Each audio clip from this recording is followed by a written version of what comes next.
नमस्कार आजिर ई आलोचनारे आमे इतिहासर एक बहुत रोमांचकर यात्रा विषय कथा हबा।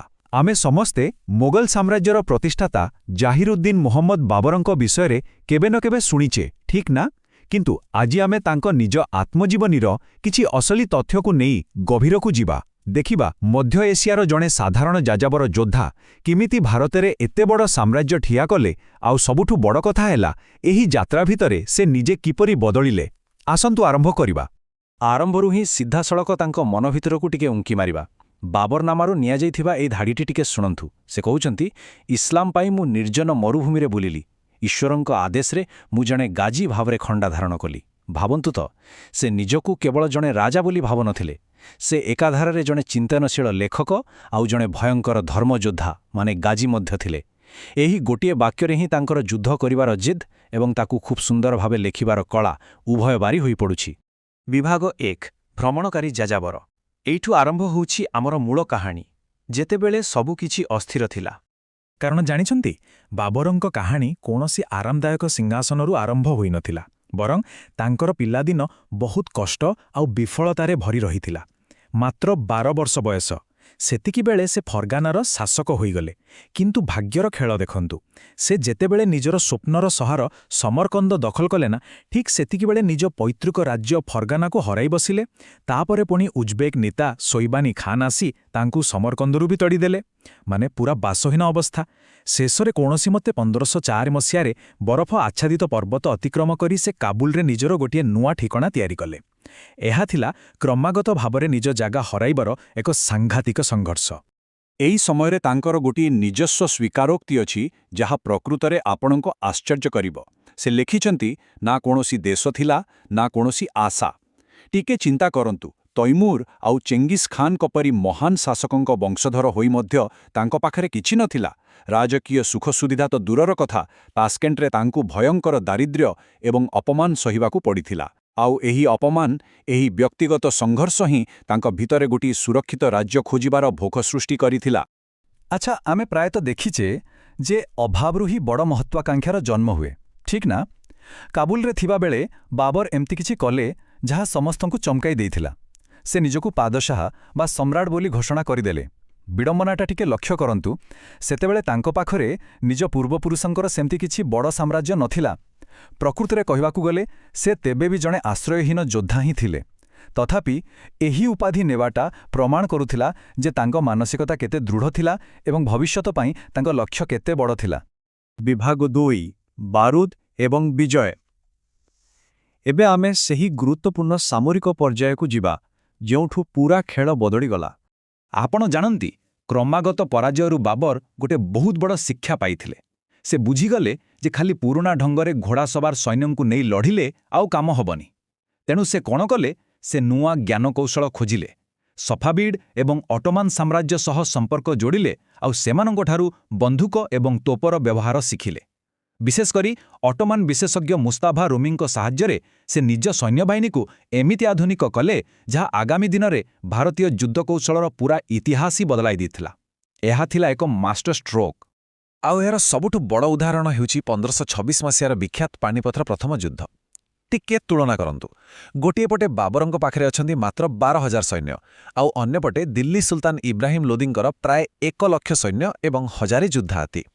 एते कम सैन्य नै भी बाबर जितिले केमिति? मैजिक थिला दुईटी जिनसरे।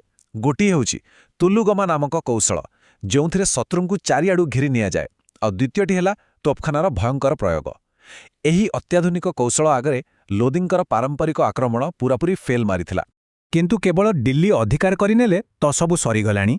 1527 मसीहार खानवा युद्ध तांको पाई प्रकृतरे एक अग्नि परीक्षा थिला। एथर तांको सामनारे थिला राणा सांगांक नेतृत्वरे गठित राजपूत एवं आफगान योद्धामानंकर एक विशाल आउ भयंकर मेंट।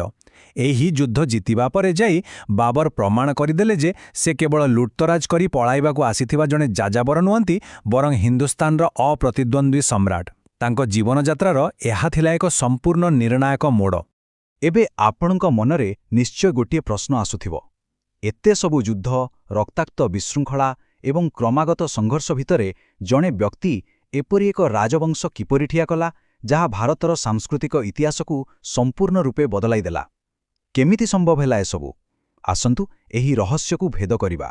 ବିଭାଗ 3 ବିଦ୍ୱାନ ଏବଂ ଉଦ୍ୟାନ ପ୍ରେମୀ। ଏଠାରେ ଆମେ ବାବରଙ୍କ ବ୍ୟକ୍ତିତ୍ୱର ଏକ ଆଶ୍ଚର୍ଯ୍ୟଜନକ ଦିଗ ଦେଖିବା। ଆମେ ବାବରଙ୍କୁ କେବଳ ଖଣ୍ଡା ଧରିଥିବା ଜଣେ ଯୋଦ୍ଧା ଭାବରେ ଦେଖିଲେ ଭୁଲ ହେବ। ପ୍ରକୃତରେ ସେ ତୈମୁରୀୟ ନବଜାଗରଣର ଜଣେ ଅତି ସୁସଂସ୍କୃତ ଏବଂ ଶିକ୍ଷିତ ପ୍ରତିନିଧି ଥିଲେ। ବିଶ୍ୱାସ କରନ୍ତୁ, ତାଙ୍କର ଜ୍ଞାନର ପରିସର କଳ୍ପନା ବାହାରେ ଥିଲା। ସେ ନିଜ ମାତୃଭାଷା ଚାଖତାଇ ତୁର୍କୀରେ ନିଜର ଆତ୍ମଜୀବନୀ ବାବର ନାମ ଲେଖିଥିଲେ, ଯାହାକୁ ଆଜି ବି ଇତିହାସର ଏକ ଶ୍ରେଷ୍ଠ ସାହିତ୍ୟ କୃତି ଭାବେ ଗଣାଯାଏ। ତାଙ୍କର ପ୍ରକୃତି ପ୍ରେମ ତ ଆହୁରି ନିଆରା। ଭାରତରେ ନଦୀକୂଳମାନଙ୍କରେ ସେ ଗାର୍ଡେନ୍ ଅଫ୍ ଫିଡେଲିଟି ପରି ସମମିତ ଏବଂ ସୁନ୍ଦର ଉଦ୍ୟାନମାନ ତିଆରି କରିଥିଲେ। ଖାଲି ସେତିକି ନୁହେଁ, ନୂଆ ଅଞ୍ଚଳର ପଶୁପକ୍ଷୀ, ଗଛଲତା, ଭୂଗୋଳ ଏସବୁର ତିକ୍ଷ୍ଣିଖିତା ବରଣୀ ସେ ନିଜେ ଲିପିବଦ୍ଧ କରୁଥିଲେ। ଏପରିକି ଖାତ୍ ଏ ବାବରୀ ନାମରେ ଗୋଟେ ନୂଆ କ୍ୟାଲିଗ୍ରାଫି ଲିପି ମଧ୍ୟ ଉଦ୍ଭାବନ କରିଥିଲେ। ବାସ୍ତବରେ ଏହା ଏକ ଯୁଦ୍ଧଖୋର ମନୋଭାବ ପଛରେ ଲୁଚି ରହିଥିବା ଜଣେ ଶ୍ରେଷ୍ଠ ବୁଦ୍ଧିଜୀବୀଙ୍କର ପରିଚୟ। ଆଉ ତାଙ୍କର ଏହି ଉଦ୍ଧୃତିଟି ଶୁଣନ୍ତୁ। ମୁଁ ନିଶ୍ଚିତ ଏହା ଆପଣଙ୍କୁ ଭାବିବାକୁ ବାଧ୍ୟ କରିବ।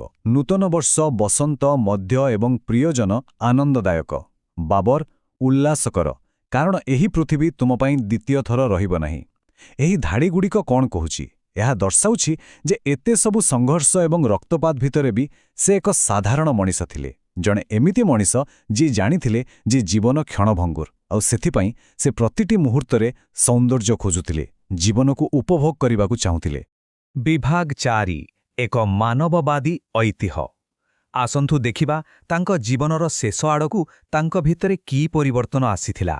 ବୟସ ବଢ଼ିବା ସହିତ ଏବଂ ଏତେ ବଡ଼ ସାମ୍ରାଜ୍ୟ ହାତକୁ ଆସିବା ପରେ ବାବରଙ୍କ ଚିନ୍ତାଧାରାରେ ଗୋଟିଏ ବହୁତ ବଡ଼ ଆଉ ଗଭୀର ପରିବର୍ତ୍ତନ ଦେଖିବାକୁ ମିଳିଥିଲା। ଯଦି ଆମେ ବାବରନାମା ପଢ଼ିବା, ଦେଖିବା ଯେ ତାଙ୍କର ପ୍ରାରମ୍ଭିକ ସମୟରେ ଖୁବ୍ ଧାର୍ମିକ କଠୋରତା ଥିଲା। ବିରୋଧୀମାନଙ୍କୁ ମାରି ସେମାନଙ୍କ ଖପୁରୀର ସ୍ତମ୍ଭ ନିର୍ମାଣ କରିବା କଥା ସେ ନିଜେ ଲେଖିଛନ୍ତି। ବହୁତ ଭୟଙ୍କର ନା? କିନ୍ତୁ ଶେଷ ଆଡ଼କୁ ଆସିବା ବେଳକୁ ତାଙ୍କ ଦୃଷ୍ଟିକୋଣରେ ଏକ ଅଦ୍ଭୁତ ପରିପକ୍ୱତା ଆସିଯାଇଥିଲା। ସେ ବୋଧହୁଏ ହୃଦୟଙ୍ଗମ କରିସାରିଥିଲେ ଯେ ଭାରତ ପରି ଏକ ବିବିଧ ଦେଶରେ ଖାଲି ତରବାରୀ ମୁନରେ ଚିରସ୍ଥାୟୀ ସାମ୍ରାଜ୍ୟ ତିଆରି ହୋଇପାରିବା ନାହିଁ। ଏଥିପାଇଁ ଦରକାର ବିଭିନ୍ନ ଧର୍ମ ଏବଂ ସମ୍ପ୍ରଦାୟ ଭିତରେ ସହନଶୀଳତା। ଆଉ ଏହି ବିଶାଳ ପରିବର୍ତ୍ତନର ସବୁଠୁ ଜ୍ୱଳନ୍ତ ପ୍ରମାଣ ହେଉଛି 1529 ମସିହାରେ ସେ ନିଜ ପୁଅ ହୁମାୟୁନଙ୍କୁ ଦେଇଥିବା ଗୁପ୍ତ ପରାମର୍ଶ। ସେ କ'ଣ କହିଥିଲେ ଜାଣନ୍ତି? ପ୍ରତ୍ୟେକ ଧର୍ମକୁ ସମ୍ମାନ ଦେଇ ନ୍ୟାୟ ପ୍ରଦାନ କର, ଗୋହତ୍ୟା କର ନାହିଁ ଏବଂ କାହାରି ମନ୍ଦିର କିମ୍ବା ଧର୍ମପୀଠ ନଷ୍ଟ କର ନାହିଁ। ଏହି କଥାଗୁଡ଼ିକ ଉପରେ ଟିକେ ଧ୍ୟାନ ଦିଅନ୍ତୁ। ଏହା ହିଁ ଥିଲା ସେହି ବହୁଧର୍ମୀୟ ସାମ୍ରାଜ୍ୟର ଅସଲି ନକ୍ସା, ଯାହା ପାଇଁ ମୋଗଲମାନେ ପରବର୍ତ୍ତୀ ସମୟରେ ଏତେ ପ୍ରସିଦ୍ଧ ହୋଇଥିଲେ। ଜଣେ କଠୋର ଆକ୍ରମଣକାରୀରୁ ଏପରି ଏକ ଉଦାର ମାନବବାଦୀ ଶାସକରେ ପରିଣତ ହେବାର ଏହି ଯାତ୍ରା ପ୍ରକୃତରେ ରୋମାଞ୍ଚକର।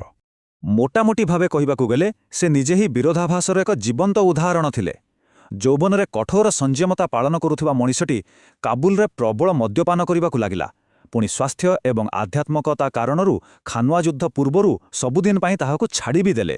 ନିଜର ପାରମ୍ପରିକ ଆଦିବାସୀ ନିୟମ ଏବଂ ଇସଲାମିକ ଆଇନ ଭିତରେ ସେ ସବୁବେଳେ ଏକ ବାଲାନ୍ସ, ଏକ ସନ୍ତୁଳନ ରକ୍ଷା କରିବାକୁ ଚେଷ୍ଟା କରୁଥିଲେ। ଏବଂ ସବୁଠୁ ଗୁରୁତ୍ୱପୂର୍ଣ୍ଣ କଥା ହେଉଛି, କ୍ରମାଗତ ଯୁଦ୍ଧ କରିବା ବଦଳରେ ଏକ ସ୍ଥିର ଏବଂ ଶାନ୍ତିପୂର୍ଣ୍ଣ ପ୍ରଶାସନ ପ୍ରତି ତାଙ୍କର ଆଗ୍ରହ ବଢ଼ିବାରେ ଲାଗିଲା। ବୋଧହୁଏ ତାଙ୍କ ଜୀବନର ସବୁଠାରୁ ବଡ଼ ବିଜୟ ଅନ୍ୟ ଦେଶ ଅଧିକାର କରିବାରେ ନଥିଲା, ବରଂ ନିଜର ଏହି ଜଟିଳ ଆଉ ଚଞ୍ଚଳ ବ୍ୟକ୍ତିତ୍ୱକୁ ନିଜ ଆୟତ୍ତରେ ଆଣିବାରେ ଥିଲା। ତେବେ ଆମେ ଆମ ଆଲୋଚନାର ଏକଦମ ଶେଷରେ ପହଞ୍ଚିଗଲୁଣି। ଆଉ ଯିବା ପୂର୍ବରୁ ଆପଣଙ୍କ ପାଇଁ ଗୋଟେ ବଡ଼ ପ୍ରଶ୍ନ ଛାଡ଼ିଯାଉଛି। ଭାବନ୍ତୁ ତ, ଇତିହାସ ବାବରକୁ କେମିତି ମନେ ରଖିବା ଉଚିତ? ଭାରତରେ ମୋଗଲ ସାମ୍ରାଜ୍ୟର ମୂଳଦୁଆ ପକାଇଥିବା ଜଣେ କଠୋର ଓ ନିର୍ଦ୍ଦୟ ଯୋଦ୍ଧା ଭାବରେ, ନା ନିଜର ଆତ୍ମଜୀବନୀ ମାଧ୍ୟମରେ ନିଜ ଭିତରର ଦ୍ୱନ୍ଦ୍ୱ, ଉଦ୍ୟାନ ପ୍ରତି ଥିବା ଗଭୀର ପ୍ରେମ ଏବଂ ବଦଳୁଥିବା ମାନବବାଦୀ ଚିନ୍ତାଧାରାକୁ ଲିପିବଦ୍ଧ କରିଥିବା ଜଣେ ସମ୍ବେଦନଶୀଳ ଲେଖକ ଭାବରେ? ଏହା ଏମିତି ଏକ ପ୍ରଶ୍ନ ଯାହା ଆପଣଙ୍କୁ ଏହି ଐତିହାସିକ ଚରିତ୍ର ବିଷୟରେ ଆହୁରି ପଢ଼ିବାକୁ ନିଶ୍ଚୟ ବାଧ୍ୟ କରିବ। ଆଜିର ଏହି ବିଶ୍ଳେଷଣରେ ସାମିଲ ହୋଇଥିବାରୁ ଆପଣଙ୍କୁ ଅଶେଷ ଧନ୍ୟବାଦ। ଏସବୁ ତଥ୍ୟ ଉପରେ ଟିକେ ଚିନ୍ତା କରନ୍ତୁ ଏବଂ ନୂଆ କିଛି ଶିଖିବାରେ ଏହି ଯାତ୍ରାକୁ ଆଗକୁ ବଢ଼ାନ୍ତୁ।